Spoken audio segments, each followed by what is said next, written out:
Mayong buntag sa tanan, no, makagilaan das kahangina, no, mayong buntag, no,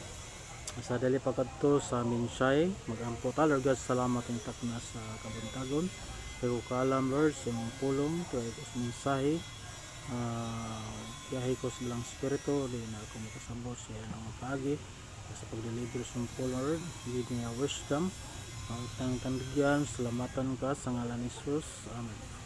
Ano nang pulong sa Ginoo, no, ato tas minsay makagalaan das kahanginan, basa tag Biblia sa pulong sa Ginoo. Diretso na lang ta sa Juan, unang Juan 2, Juan 2:15 16 ngadto sa 17. Ano nang pulong sa Ginoo, ayaw ninyo higugma ang kalibutan. Sa unsa nga iya sa kalibutan higumaon ninyo ang kalibutan, wala kamo mahigugma samahan. Kaya ang tanang butang nga iya sa kalibutan maunudnong kahidlaw, ang tanang kahibgan sa mata ug tanan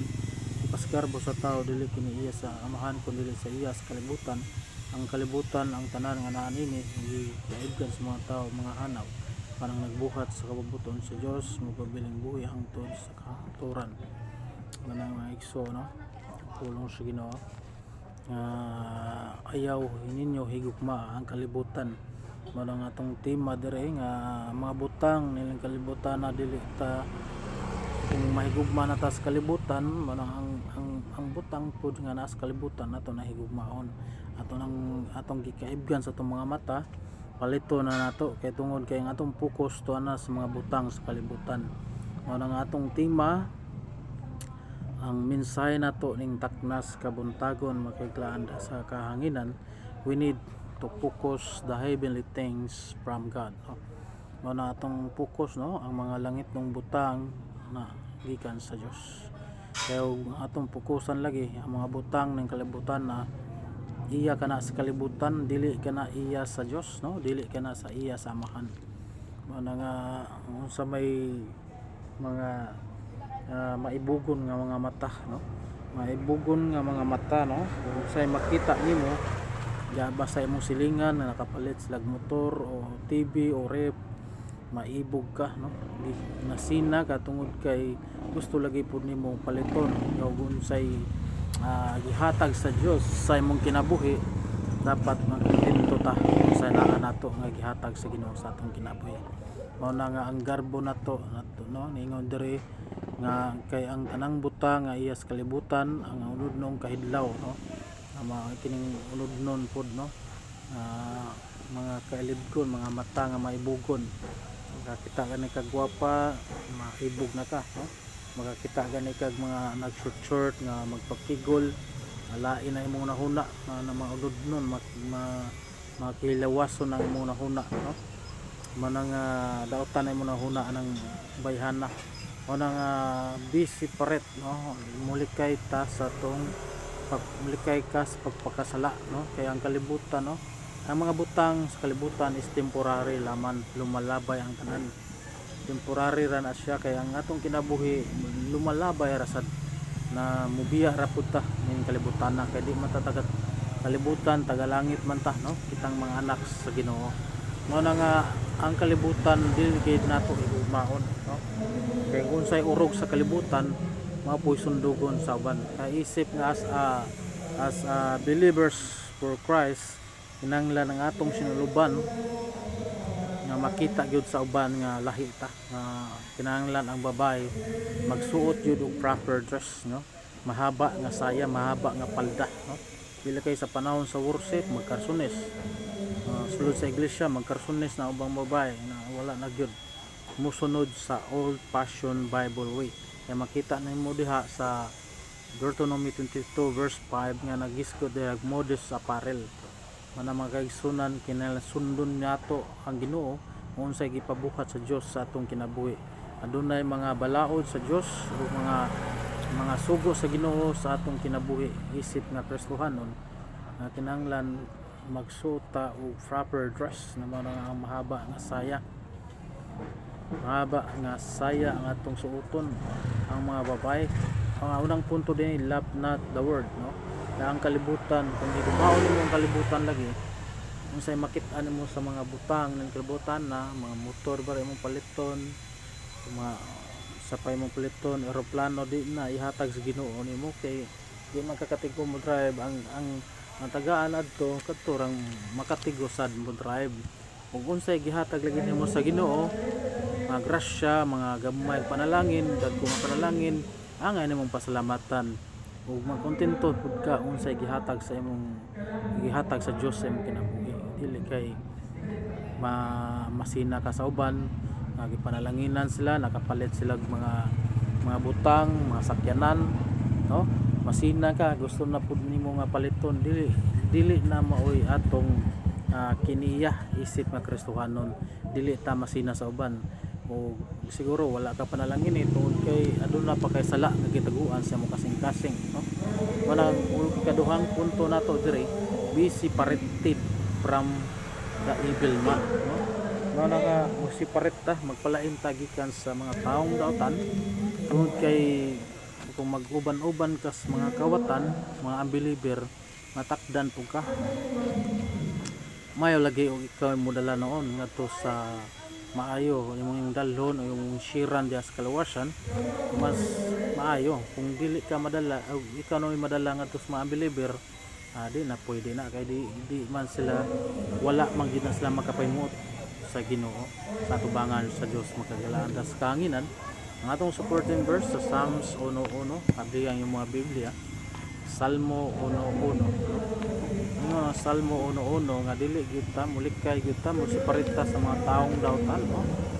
Salmo 1:1 mo separate gyud ta magagilaan sa kayunan atong basahon ang Salmo 1:1 no Salmo 1:1 unsay gisulti sa Biblia magagilaan ang tribulahan ang dili mamati sa tambag sa dautan ug musunod sa gibuhat sa mga sala malagi na nga dili gyud ta mosunod no dili ta manundog unsay mga binuhatan sa mga tawo nga mga dautan no kung dili ta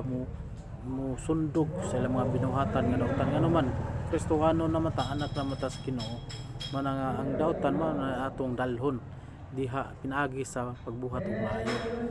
man nga atong sharean sa salvation share the gospel mo na sa angay natong buhaton as a believers for Christ no ingon diri nga makikabin kanila wala mula sa Dios may kalipay sa pagtuman sa balaod sa Ginoo no man nga ang as a believers dili gyud ta mo maminaw no dili gyud ta maminaw sa tambag sa dautan kun dili kita noy angay nga motambag sa mga dautan nga atong shiran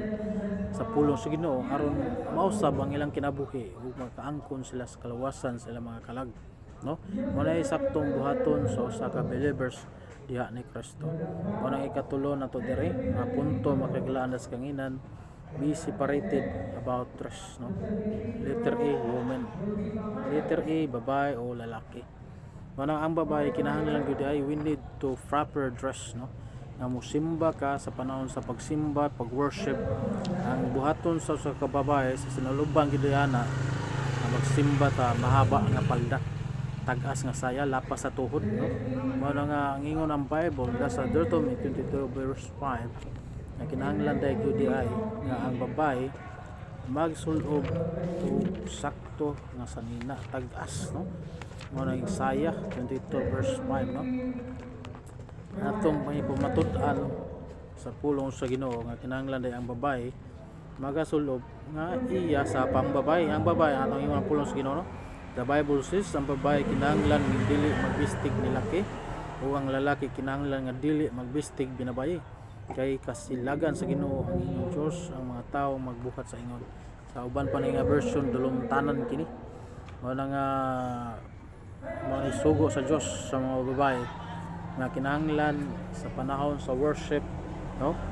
proper dress kay ingon da sa English modest apparel nga kinahanglan di ato ipakita ang atong lawas mo nang tabunan jud nato tag-asog saya ang mga babae mo na nga kinahanglan gyud ay nga kung ang babae magsulob og nilaki magkarsones mag short dili na gyud nakabubuton sa Ginoo sa imong kinabuhi wala na jud ka magsunod sa kabubuton sa Dios kay ang babae kinahanglan gyud mahaba ang palda, no, proper dress kay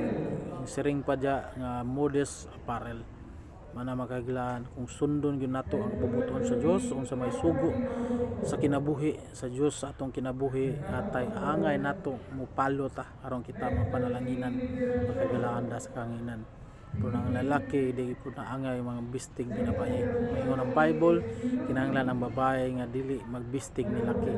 Unsa may biste sa ni laki kana magkarasunis ang babae wala na lalaki na no. Mura na siya lalaki nga iyang sinuotan na dili na dyan nakabubuton sa Diyos kay ingon ang Ginoo nga kinahanglan ang babae mahaba ang palda saya or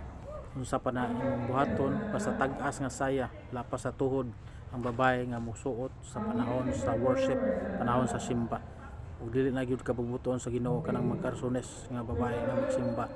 bisan pa sa gawas kinahanglan magsaya gyud, no, masud man sa gawas sa simbahan gawas sa simbahan sud magsaya o sa gawas magsaya gyapon, no, always nga siya makapahimuot ngadto sa Dios ana kagilaan. Makita na gyud nimo ang kagadaghanan karon sa mga baptist nga Kristohanon na ubang baptist nga magsimba magkarsunes na, no, wala na gyud iwali wala na gyud tagay pagtagad, no, wala na gyud iwali ang separation about sa dress sinaluban sa babae ug lalaki mana nga hangay nato masundon gyud ang kabubuton sa Ginoo sa atong kinabuhi aron kita mapanalanginan kini. Salamat kayo sa pagpaminaw. I hope ko nga doon na ko may nakuha ang mapagpulunan ni kabuntagon. Salamat Lord, in Jesus name I pray, amen.